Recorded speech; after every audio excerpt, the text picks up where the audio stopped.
Welcome to our channel. Today we how to authorize Google Home with Ecobee temperature schedules step by step clearly. To begin, make sure your Ecobee thermostat is set up and connected to your Wi-Fi network. Open the Google Home app on your smartphone or tablet. Sign in with your Google account if you haven't already. On the main screen, tap the plus icon in the top left corner. Select Setup Device from the menu options. Choose Works with Google. In the search bar, type Ecobee. Locate and select the Ecobee option from the list. Tap on Link Account to proceed.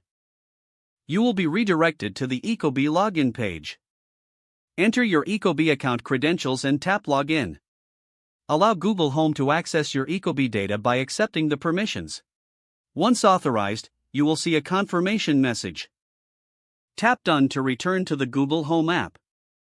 Your Ecobee thermostat should now appear in the list of linked devices. To enable temperature schedules, tap on your Ecobee thermostat in the Google Home app. Select Settings located at the top right corner of the screen. Now, tap on Temperature Schedule. Here, you can set the desired temperature for different times of the day. After setting your preferences, make sure to save any changes.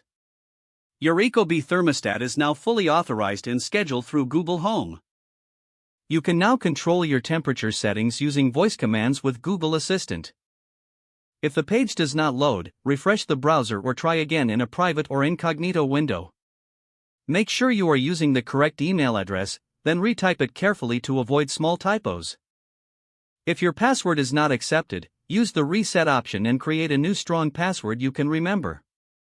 Check your spam folder for verification or security emails, then complete any requested confirmation steps. Enable two-factor authentication if available to improve account security and reduce unauthorized access risk. After signing in, review your profile details so your contact information and settings are accurate and current. If you see an error message, note it down and try again after restarting your device and internet connection. Log out when you finish, especially on shared devices, to keep your account and payment information secure. If the page does not load, refresh the browser or try again in a private or incognito window. Make sure you are using the correct email address, then retype it carefully to avoid small typos. Don't forget to like this video and subscribe to our channel for more step-by-step tech guides.